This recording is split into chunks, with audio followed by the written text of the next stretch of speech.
অর্জুন কেন তার নিজের গুরুর ওপর বাণ চালিয়েছিল, এর কি কারণ কেউ কি জানে? কেন বাণ চালিয়েছিল?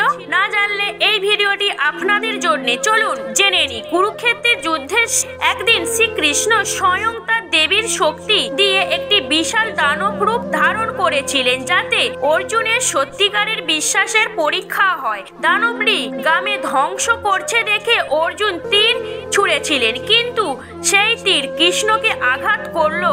অর্জুন, প্রভু এটি কি করলাম আমি? কৃষ্ণ তখন হাসলেন, যার ওপর পূর্ণ বিশ্বাস তার জন্য যুদ্ধ দ্বিধা নেই। তুমি ভাবনি দানবের পিছনে আমিও আছি, কারণ তোমার ভক্তি অটুট। এভাবেই কৃষ্ণ জানিয়ে দিলেন, ভক্ত কখনো ভগবানকে আঘাত করে না, ভগবান নিজেই পরীক্ষার জন্য সামনে আসেন। এই রকম ভিডিও পাওয়ার জন্য চ্যানেলটিকে সাবস্ক্রাইব করুন, আমাদের সঙ্গে থাকুন। ভিডিওটি ভালো লেগে থাকলে লাইক, কমেন্ট, শেয়ার করতে ভুলবেন না।